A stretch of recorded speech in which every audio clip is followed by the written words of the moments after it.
นังรับฟังโสดที่ปากกายัง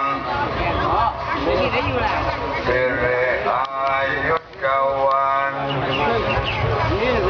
บางบุญเทียนจยัสวรรณสัตวัตอายุจะเท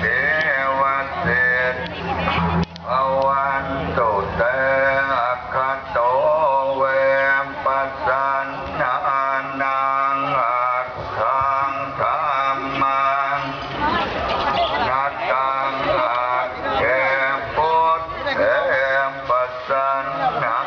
นังสักขินัยเยอนุตอักเขธัมเมปัสสันนานังวิราโคปัสสเมเอตังเขปัสสันนานังปุญญาเขเตอนุตอักขัตตมิงฌานังทัตตังอักขังปุญญังปวัตติอักขังอายุโนจยัสโสกิตติสุขังพลังอาคัสสะนาตาเมเว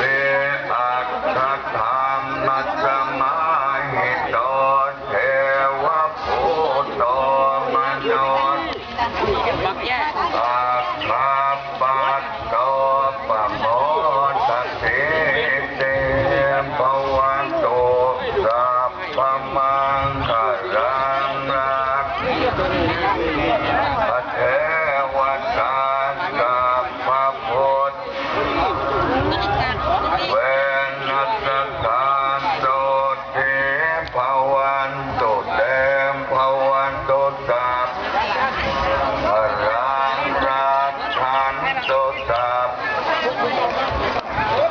สัพพธัมมานุภาเวนัสสาโสติภวัน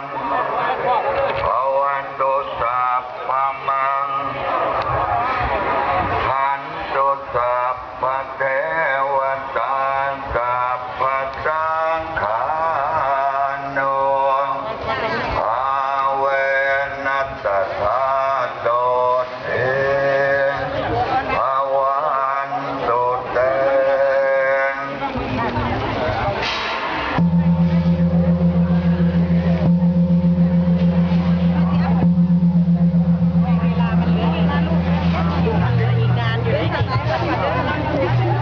ขออนุญาตเอาไว้เกี่ยวกับจะทำนักขันเลยโยมแม่ขอเจริญพรโยมแม่สุตตาผู้บ้านเอาไว้เกี่ยวกับจะทำจากพระครูวันน้องทงเจริญพรเรื่องไหน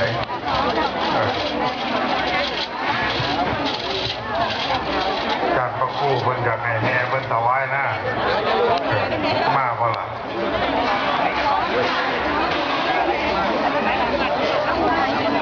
มาอยู่นะ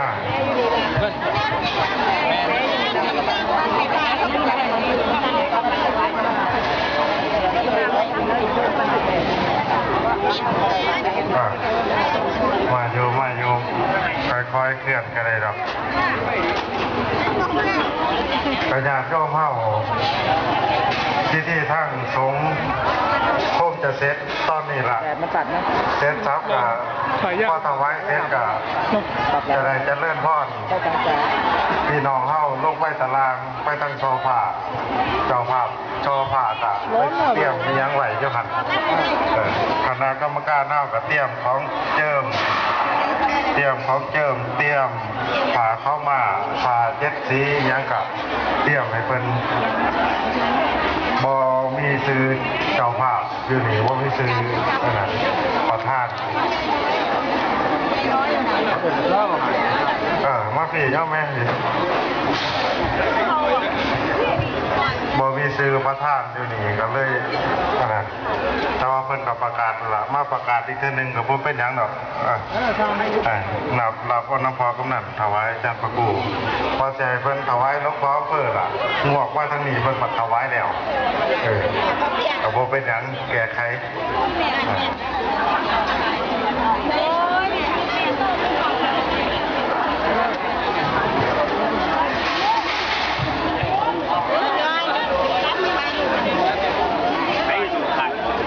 ต่อไปก็คงจะประกอบพิธีต่างๆกับจะเริ่มป้อนพี่น้องลงไปบนเด้อลงไปโซฟา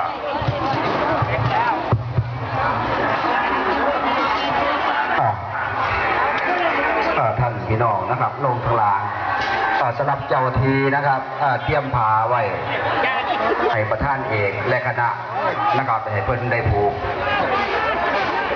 หยอดโซฟานะครับพอซอยพ่องกับอาร์และซื้อเพิ่นต่อมีไผแน่ต้องไปวันนี้ครับเย็บปั้นอยู่ไหนเย็บปั้นครับผมอาจารย์เข้าขายหมดแล้วนี่คนขายไหนคนขายจะมารักเขาคนเดียวเขาบ่รักเขามากกว่า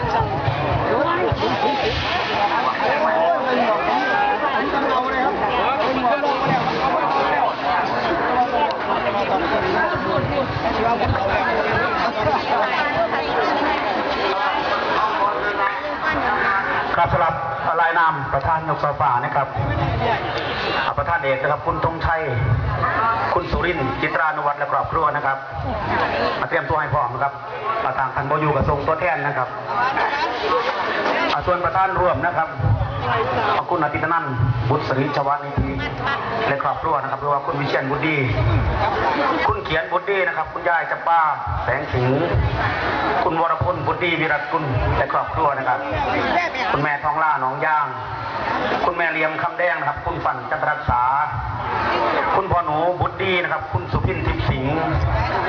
คุณปิยวัฒน์บุตรเนตรเนติรักษ์นะครับคุณนิพาประจันทศรีคุณโกวิทแก้วใหญ่นะครับคุณทองแท้ลิบลับคุณเสกสรรจันอ่อนนะครับคุณศักดิ์สิทรสอนวิชัยนะครับคุณหน่อยจันทศรีคุณปาสุตตาแสงสิงห์คุณออนลพบุรีคุณชวีคุณน้ำพรกระเมนทองครับคุณแม่เสียนจันทรักษานะครับคุณป่าทวินสายสืบสวัสดิ์และครอบครัวครับจากอำเภอพนัสนิคมจังหวัดชลบุรีครับคุณวริดาง้อมสงัดคุณชวลินคุณหนูรัตน์แสเตี้ยวและครอบครัวคุณสัญญำตุ่มค่ำนะครับนั่นคือประธานร่วมนะครับ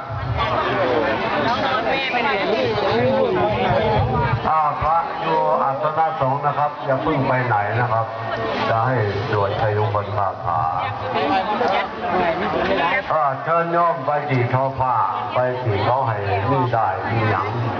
เขาส่งคนมาแทนน้องนายไปยืนตรงนู้นนะไปพาเลยเดี๋ยวประธานเดินนะนะคนไปแกงเท่าไหร่เชิญขันน้ำมนต์เตรียมผ้าเจ้านี่กระปูไปแล้วพื้นอะไรหรอ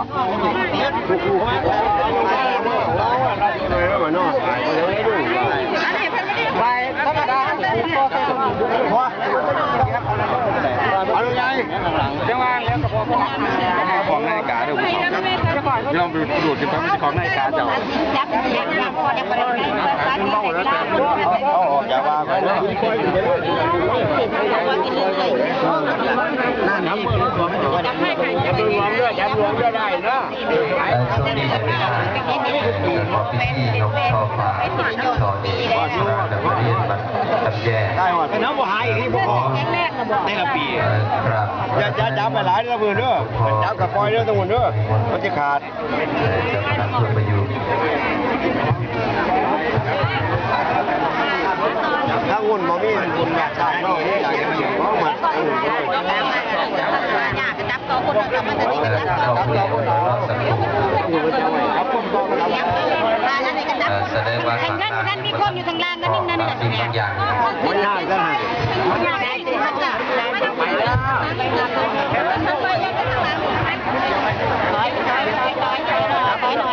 มันต่อยมันเลือดเนี่ยประธานโดยท่านเจ้าคณะอำเภอประยุกต์วันนี้เป็นประธานฝ่ายสงฆ์ใน ในการเสริมชาวบ้านชาวเอง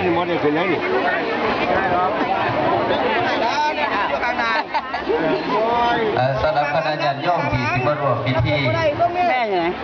ยกช่อฟ้าในข้าวครั้งนี้ก็ยิ่งลูกหลานบริเวณมาเดินทางเรื่องคนไหนเรื่องข่าวเรื่องคนไหนได้เรื่องอันนี้คนก็ไม่เรื่องข่าวเลยปล่อยเลยเรื่องข่าวพี่แมนบอกเรื่องข่าวพี่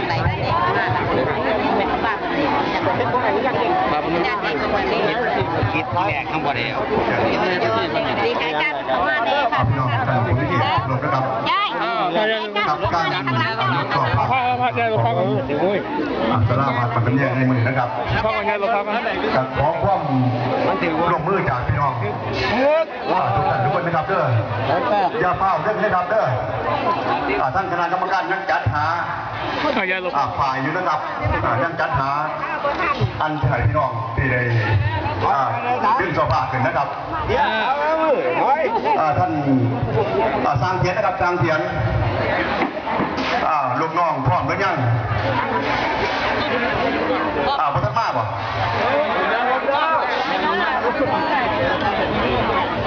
ครับสำหรับสร้างเทียนยังไงรีบมากเลยนะครับเด้อ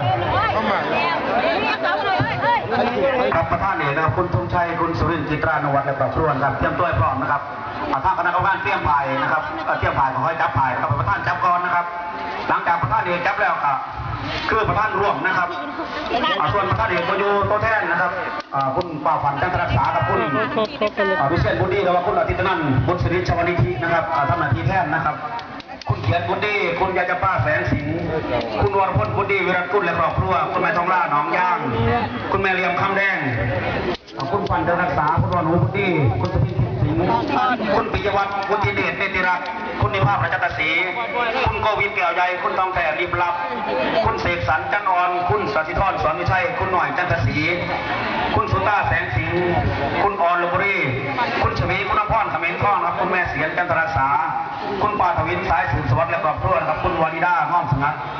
คุณชาวลิตคุณนุรัตน์แสเตี้ยวและครอบครัวคุณเสงี่ยมตุ่มค่ำนะครับให้ประธานเอกจับฝ่ายลูกกรครับนักกรในขณะก็คือประธานร่วมนะครับเอาพ่อแม่พี่น้องกับจับต่อๆกันไปนะครับจักประธานอีกนี่เ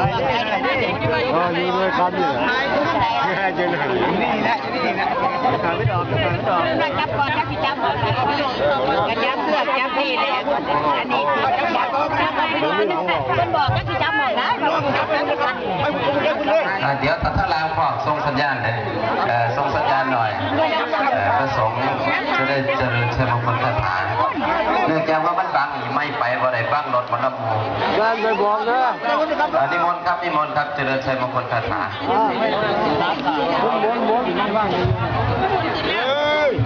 เดี๋ยวก่อนคนแรกส่งสัญญาณกับจักรกันเลยเอาข้อมูลแม่นๆนะเดี๋ยวนี้เดี๋ยวก่อนนะครับเดี๋ยวก่อน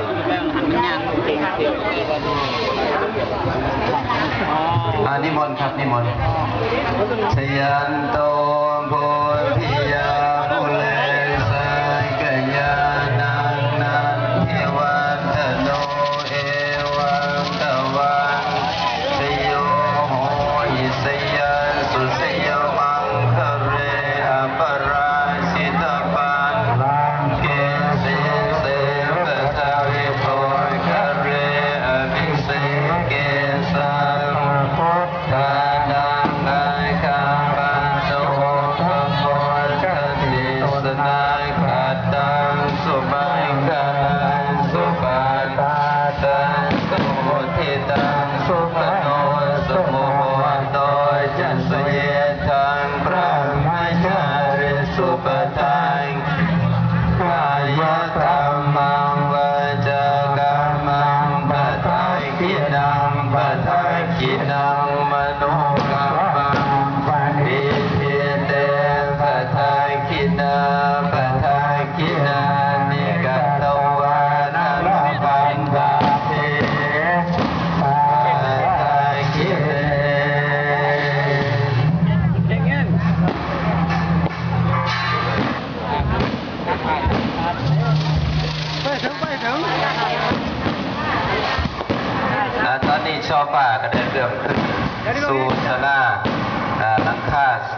ก็เรียนวัดตำแย่ค่อยๆขยับเคลื่อนไปสำหรับญาติโยมก็ค่อยปล่อยได้ปล่อยฝ่ายไปเรื่อยๆได้ไม่ออกไปเรื่อยๆจนกว่าช่อฟ้าจะถึงจุดหมายปลายทางสำหรับพิธียกช่อฟ้าก็ถือว่าได้ภาคต้นนี่ก็เสร็จสมบูรณ์เกือบ100%นะท่านท่าน100%เมื่อนี้พี่น้องญาติโยมมาร่วมพิธีจำนวนมากปกติเวลาก็สียกสาก็ดีน้อยหนึ่งเนื่องจากเมื่อนี้